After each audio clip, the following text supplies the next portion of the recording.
யோவான் 5ஆம் அதிகாரம். இவைகளுக்கு பின்பு யூதருடைய பண்டிகை ஒன்று வந்தது. அப்பொழுது இயேசு எருசலேமுக்கு போனார். எபிரேய பாஷையிலே பெதஸ்தா என்னப்பட்ட ஒரு குளம் எருசலேமில் ஆட்டு வாசலின் அருகே இருக்கிறது. அதற்கு 5 மண்டபங்கள் உண்டு. அவைகளிலே குருடர், சப்பாணிகள், சூம்பின உறுப்புடையவர்கள் முதலான வியாதிக்காரர் அநேகர் படுத்திருந்து தண்ணீர் எப்பொழுது கலங்கும் என்று காத்து கொண்டிருப்பார்கள். ஏனெனில் சில சமயங்களிலே தேவதூதன் ஒருவன் அந்த குளத்தில் இறங்கி தண்ணீரை கலக்குவான். தண்ணீர் கலங்கின பின்பு யார் முந்தி அதில் இறங்குவானோ அவன் எப்பேற்பட்ட வியாதியஸ்தனாயிருந்தாலும் சொஸ்தமாவான். 38 வருஷம் வியாதி கொண்டிருந்த ஒரு மனுஷன் அங்கே இருந்தான். படுத்திருந்த அவனை இயேசு கண்டு, அவன் வெகு காலமாய் வியாதியஸ்தன் என்று அறிந்து அவனை நோக்கி, சொஸ்தமாக வேண்டுமென்று விரும்புகிறாயா என்று கேட்டார். அதற்கு வியாதியஸ்தன், ஆண்டவரே, தண்ணீர் கலக்கப்படும் போது என்னை குளத்தில் கொண்டு போய் விடுகிறதற்கு ஒருவரும் இல்லை. நான் போகிறதற்குள்ளே வேறொருவன் எனக்கு முந்தி இறங்கி விடுகிறான் என்றான். இயேசு அவனை நோக்கி, எழுந்திரு, உன் படுக்கையை எடுத்துக்கொண்டு நட என்றார். உடனே அந்த மனுஷன் சொஸ்தமாகி தன் படுக்கையை எடுத்துக்கொண்டு நடந்து போனான். அந்த நாள் ஓய்வு நாளாயிருந்தது.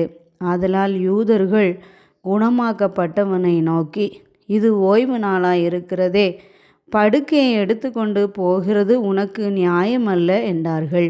அவன் அவர்களுக்கு பிரதியுத்தரமாக, என்னை சொஸ்தமாக்கினவர் உன் படுக்கையை எடுத்துக்கொண்டு நடவென்று எனக்கு சொன்னார் என்றான். அதற்கு அவர்கள், உன் படுக்கையை எடுத்துக்கொண்டு நடவென்று உன்னுடனே சொன்ன மனுஷன் யார் என்று அவனிடத்தில் கேட்டார்கள். சொஸ்தமாக்கப்பட்டவன் அவர் இன்னார் என்று அறியவில்லை. அவ்விடத்தில் ஜனங்கள் கூட்டமாயிருந்தபடியினால் இயேசு விலகி இருந்தார். அதற்கு பின்பு இயேசு அவனை தேவாலயத்திலே கண்டு, இதோ நீ சொஸ்தமானாய், அதிக கேடானதொன்றும் உனக்கு வராதபடி இனி பாவம் செய்யாதே என்றார். அந்த மனுஷன் போய் தன்னை சொஸ்தமாக்கினவர் இயேசு என்று யூதர்களுக்கு அறிவித்தான். இயேசு இவைகளை ஓய்வு நாளில் செய்தபடியால் யூதர்கள் அவரை துன்பப்படுத்தி அவரை கொலை செய்ய வகை தேடினார்கள். இயேசு அவர்களை நோக்கி, என் பிதா இதுவரைக்கும் கிரியை செய்து வருகிறார், நானும் கிரியை செய்து வருகிறேன் என்றார். அவர் ஓய்வு நாள் கட்டளையை மீறினதுமல்லாமல் தேவனை தம்முடைய சொந்த பிதா என்று சொல்லி தம்மை தேவனுக்கு சமமாக்கினபடியினாலே யூதர்கள் அவரை கொலை செய்யும்படி அதிகமாய் வகை தேடினார்கள். அப்பொழுது இயேசு அவர்களை நோக்கி, மெய்யாகவே மெய்யாகவே நான் உங்களுக்கு சொல்லுகிறேன், பிதாவானவர் செய்ய குமாரன் காண்கிறது எதுவோ அதையே அன்றி வேறொன்றையும் தாமாய் செய்ய மாட்டார். அவர் எவைகளை செய்கிறாரோ அவைகளை குமாரனும் அந்தபடியே செய்கிறார். பிதாவானவர் குமாரனிடத்தில் அன்பாயிருந்து தாம் செய்கிறவைகளை எல்லாம் அவருக்கு காண்பிக்கிறார். நீங்கள் ஆச்சரியப்படத்தக்கதாக இவைகளை பார்க்கிலும் பெரிதான கிரியைகளையும் அவருக்கு காண்பிப்பார். பிதாவானவர் மரித்தோரை எழுப்பி உயிர்ப்பிக்கிறது போல குமாரனும் தமக்கு சித்தமானவர்களை உயிர்ப்பிக்கிறார். அன்றியும் பிதாவை கனம் பண்ணுகிறது போல எல்லாரும் குமாரனையும் கனம் பண்ணும்படிக்கு பிதாவானவர் தாமே ஒருவருக்கும் நியாய தீர்ப்பு செய்யாமல் நியாய தீர்ப்பு செய்யும் அதிகாரம் முழுவதையும் குமாரனுக்கு ஒப்பு கொடுத்திருக்கிறார்.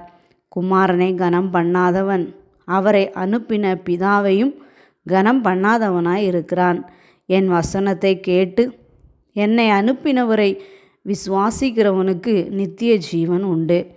அவன் ஆக்கினி தீர்ப்புக்குட்படாமல் மரணத்தை விட்டு நீங்கி ஜீவனுக்குட்பட்டிருக்கிறான் என்று மெய்யாகவே மெய்யாகவே உங்களுக்கு சொல்லுகிறேன். மரித்தோர் தேவகுமாரனுடைய சத்தத்தை கேட்கும் காலம் வரும், அது இப்பொழுதே வந்திருக்கிறது. அதை கேட்கிறவர்கள் பிழைப்பார்கள் என்று மெய்யாகவே மெய்யாகவே உங்களுக்கு சொல்லுகிறேன். ஏனெனில் பிதாவானவர் தம்மில் தாமே ஜீவனுடையவராய் இருக்கிறது போல குமாரனும் தம்மில் தாமே ஜீவனுடையவராயிருக்கும்படி அருள் செய்திருக்கிறார். அவர் மனுஷகுமாரனாயிருக்கிறபடியால் நியாய தீர்ப்பு செய்யும்படிக்கு அதிகாரத்தையும் அவருக்கு கொடுத்திருக்கிறார். இதை குறித்து நீங்கள் ஆச்சரியப்பட வேண்டாம். ஏனென்றால் பிரேத குழிகளில் உள்ள அனைவரும் அவருடைய சத்தத்தை கேட்கும் காலம் வரும். அப்பொழுது நன்மை செய்தவர்கள் ஜீவனை அடையும்படி எழுந்திருக்கிறவர்களாகவும், தீமை செய்தவர்கள் ஆக்கினியை அடையும்படி எழுந்திருக்கிறவர்களாகவும் புறப்படுவார்கள்.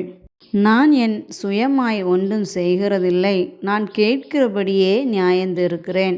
எனக்கு சித்தமானதை நான் தேடாமல் என்னை அனுப்பின பிதாவுக்கு சித்தமானதையே நான் தேடுகிறபடியால் என் தீர்ப்பு நீதியாய் இருக்கிறது. என்னை குறித்து நானே சாட்சி கொடுத்தால் என் சாட்சி மெய்யாயிராது. என்னை குறித்து சாட்சி கொடுக்கிறவர் வேறொருவர் இருக்கிறார். அவர் என்னை குறித்து கொடுக்கிற சாட்சி மெய்யான சாட்சி என்று அறிந்திருக்கிறேன். நீங்கள் யோவானிடத்தில் ஆள் அனுப்பி விசாரித்தீர்கள். அவன் சத்தியத்திற்கு சாட்சி கொடுத்தான். நான் ஏற்றுக்கொள்ளுகிற சாட்சி மனுஷருடைய சாட்சி அல்ல. நீங்கள் இரட்சிக்கப்படுவதற்காகவே இவைகளை சொல்லுகிறேன். அவன் எரிந்து பிரகாசிக்கிற விளக்காயிருந்தான்.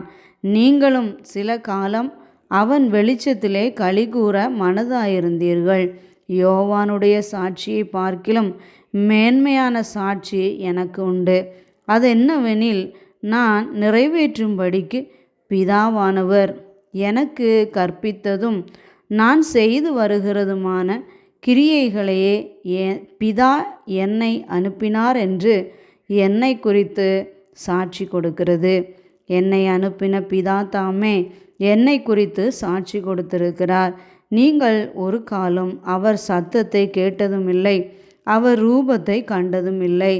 அவர் அனுப்பினவரை நீங்கள் விசுவாசியாதபடியால் அவருடைய வசனம் உங்களில் தரித்திருக்கிறதும் இல்லை.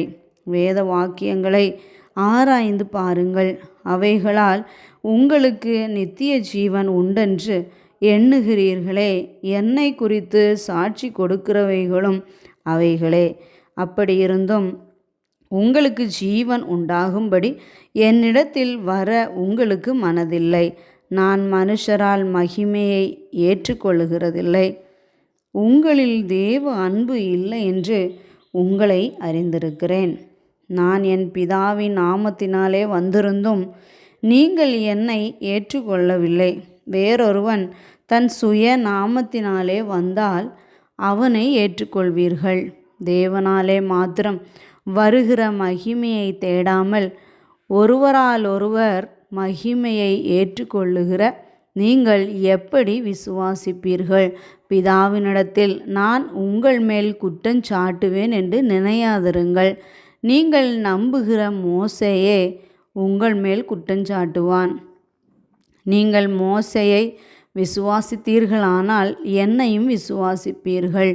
அவன் என்னை குறித்து எழுதியிருக்கிறானே. அவன் எழுதின வாக்கியங்களை நீங்கள் விசுவாசியாமல் இருந்தால் நான் சொல்லுகிற வசனங்களை எப்படி விசுவாசிப்பீர்கள் என்றார்.